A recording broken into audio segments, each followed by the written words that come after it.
Halo semuanya, selamat pagi, siang, sore, dan malam. Perkenalkan, nama saya Kevin Farli dengan NIM 124-171-2015 dari Universitas Bakri.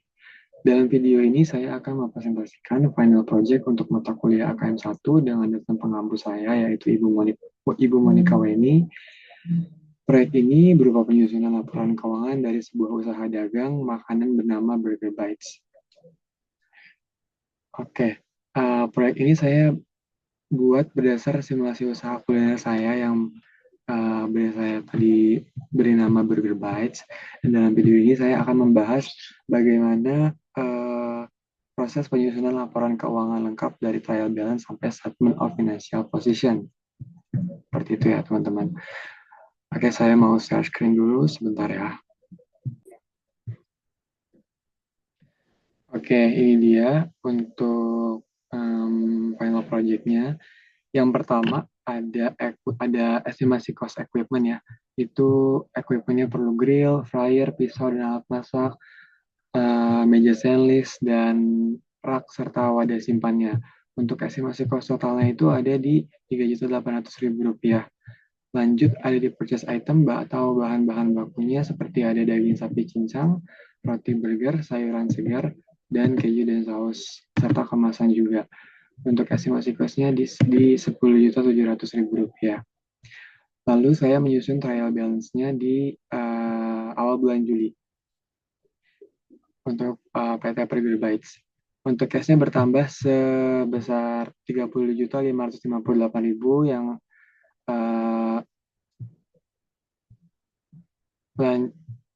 dia cash-nya bertambah 30.558.000 dicatat di debit karena cash-nya bertambah ya. Lanjut ada account receivable, dia piutang yaitu tagihan ke pelanggan yang belum dibayar. Dia di debit karena asetnya bertambah. Lanjut ada equipment, kitchen equipment 3.800.000 yaitu estimasi cost yang tadi ya yang sudah kita lihat sebelumnya. Lalu ada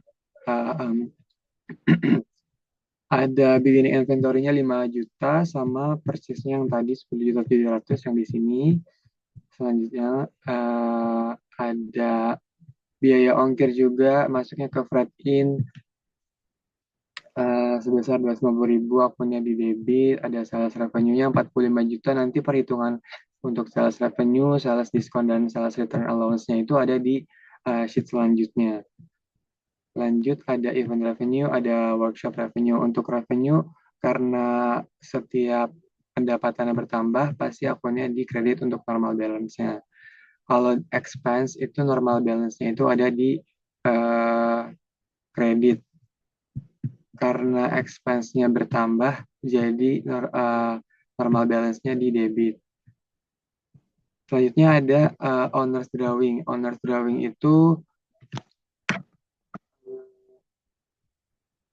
seperti apa ya, kayak penarikan dana oleh si pemilik itu sebesar 2 juta rupiah. Akunnya di debit. Lanjut ada owner's capital. Owner's capital itu modal dari pemilik usahanya. Jadi awalnya itu ini modal awalnya sebesar 2.554.000.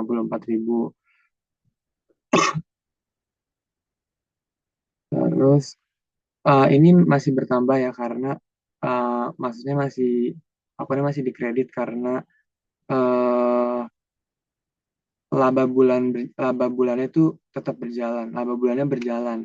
Nah, nanti juga bakalan berkurang sama si owner's drawing untuk perhitungannya di sheet selanjutnya. Untuk investor kapital ini ada uh, Ibu Monika menginvestasikan dananya sebesar 20 juta rupiah. Lalu untuk akun trial balance-nya itu 99.204.000 rupiah. Ini untuk di debit dan kreditnya sudah balance ya. Lalu ada asumsi penjualannya untuk di sheet selanjutnya ya. Asumsi penjualannya itu harga burger per piecesnya itu di 30.000. Jumlah yang terjual untuk asumsinya itu 50 pieces per harinya. Nah, untuk jam operasinya itu 30 hari, jadi buka terus-menerus. Nah, ini untuk perhitungan yang tadi sales revenue-nya di 45 juta. Jadi masuknya ke kredit. Lanjut ada asumsi sales discount. Ini asumsi aja untuk sales discount itu 3% dari penjualan. Nah, untuk total penjualannya kan tadi ada di 45 juta. Presentasi sales discount-nya ini saya bikin eh sorry 5%. Ini typo, sorry.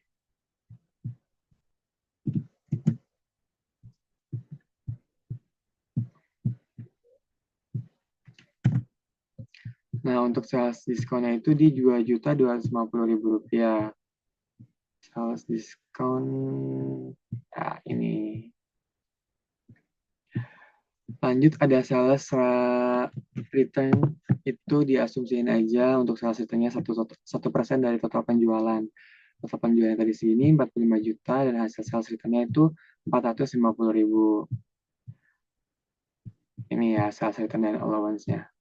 Oke, lanjut ada income statement. Untuk income statement ini saya susun di tanggal 31 Juli 2025. Untuk sales return itu isinya ada sales revenue-nya 45 juta yang sudah kami lihat sebelumnya perhitungannya, lalu dikurangi dengan sales discount, sales revenue dan sales revenue and allowance-nya. Untuk total net sales-nya berarti segini. Kan kalau sales revenue-nya 45 juta ini masih kotor. Nah, untuk net sales-nya 2.700.000. Jadi untuk untuk net sales-nya itu sales revenue-nya dikurang sama 2.700.000 ini. Nah, untuk COGS-nya itu ada di 42.300. Untuk COGS-nya di 11.600. Untuk perhitungannya ada di sebelah sini. Di beginning inventory-nya di 5 juta. Ini kita 5 juta dapat dari trial balance yang tadi. Beginning inventory di sini. Oke. Lanjut ada purchase-nya di 10.700.000 dari purchase item yang tadi, yang ini. Sebesar 10.700.000 dan dikurangi dengan purchase discount sama purchase return and allowance sebesar 350 dan 500. Nah, untuk biaya ongkirnya ada di 250.000. Ada di 250.000. Lanjut untuk cost of good available for sale-nya kita dapat dari 10.500.000. Ini dapat dari sini. Dari 10.700.000 dikurangi sama ini. Di summary. Nah, untuk net purchase-nya berarti 10.100.000 rupiah. Untuk cost of goods available for sale-nya 15 juta, sorry tadi salah. Yang 10.100.000 ini dia net purchase, kalau yang cost of goods available for sale-nya 15.100.000 dapat dari 5 juta ditambah 10.100.000. Lalu dikurangi sama ending inventory-nya 350.000, ini asumsi aja ya teman-teman. Jadi untuk COGS-nya di 10.600.000 dapat dari 15.100.000 dan dikurangi dengan 3.500.000 rupiah dari si ending inventory-nya. Lanjut, berarti untuk gross profit-nya di 30.100.000 hasil dari sales revenue sampai net sales. Nah, untuk sales expense-nya itu ada packaging materials, ada delivery expense, ada advertising, ada promotion, ada iklan, ada platform fixed expense, terus ada sales admin and salary expense, berarti gaji admin ya. Ada sales supplies expense sama produk sample expense. Itu totalnya 10.150.000 rupiah. Lanjut ada utilities expense, office supplies expense, cleaning and sanitation expense, dan depreciation of kitchen expense 200.000 ini dapat asumsi aja. Lanjut ada miscellaneous expense biaya tidak terduga itu sebesar 300.000 rupiah. Untuk total si administrasi expense-nya itu di 1.220.000 rupiah. Nah, untuk totalnya di 11 untuk total expense-nya di 11.370.000 dapat dari si selling expense sama administrative expense. Nah, untuk other income ada event revenue sama workshop revenue untuk totalnya Rp900.000.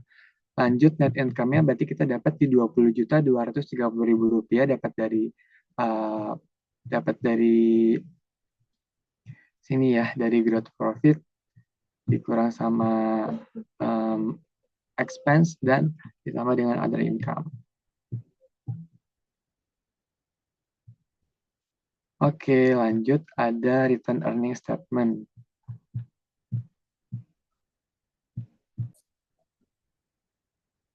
Oke, untuk return earning statement-nya ini tuh menggambarkan gimana modal saya berubah selama periode berjalan ya. Nah, jadi ini dicatat di tanggal 31 Juli 2025. Nah, untuk modal awalnya kan tadi tanggal 1 Juli itu di 2.554.000 ditambah sama net income-nya 20.230.000. Kita sudah dapat dari income statement-nya tadi di sini ya. Uh, hasil dari income statement nih 20.230.000 rupiah. Oke, lanjut total modal bersihnya berarti 40.784.000. Nah, dikurangi sama owner's drawing sebesar 2 juta rupiah itu pengambilan dana yang tadi, pengambilan dana oleh pemilik untuk keperluan pribadinya. Jadi dicatat sebagai pengurang modal ya. Jadi untuk modal bersihnya itu 45.784 tercatat di tanggal 1 Juli 2025.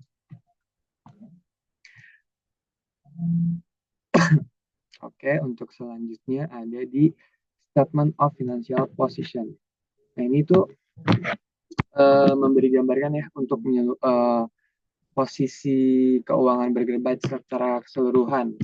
Itu kan kalau Statement of Financial Position kan ada aset sama dengan liabilities tambah equity. Nah, untuk asetnya itu di non-current asset atau aset jangka panjang itu aset jangka panjangnya ada di kitchen equipment sebesar Rp3.800.000 dikurang sama accumulated depreciation equipment-nya 200.000. Jadi untuk total si kitchen equipment-nya Rp3.600.000. Nah, untuk intangible asetnya ada franchise sebesar Rp12.826.000 dan untuk total non-current asetnya sebesar Rp16.426.000. Ini dapat dari si franchise intangible asset sama property plant and equipment.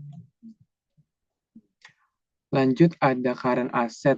Current asset itu ada ending inventory, account receivable, sama cash. Untuk ending inventory-nya ada di Rp3.500.000, account receivable-nya di Rp20 juta yang kita sudah terima dari investor ya sebesar Rp20 juta dari Ibu Monik tadi, dan untuk cash-nya sebesar Rp30.558.000.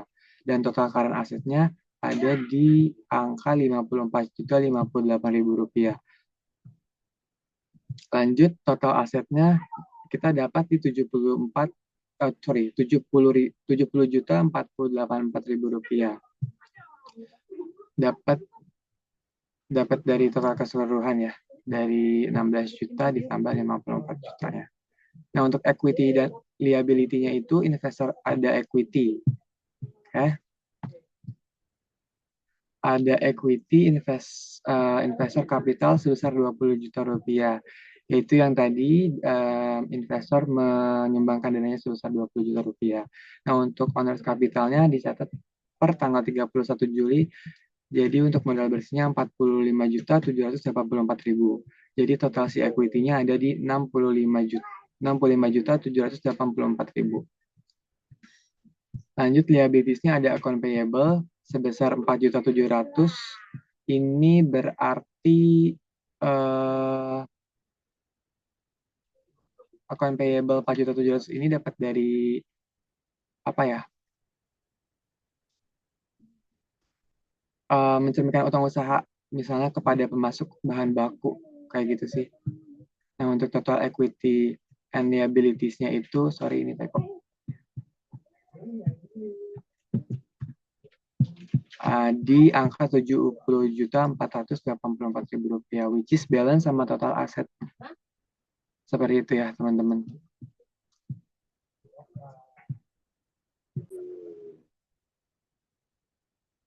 Oke, demikianlah presentasi dari saya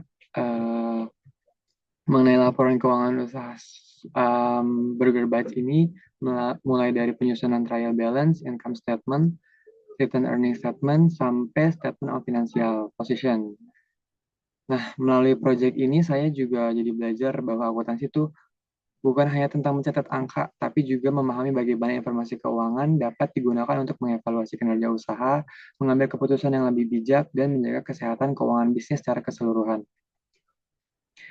Saya juga menyadari bahwa pentingnya prinsip keseimbangan dalam laporan keuangan di mana setiap transaksi harus dicatat secara akurat dan hasilnya juga harus tetap menggambarkan kondisi bisnis yang sesungguhnya gitu.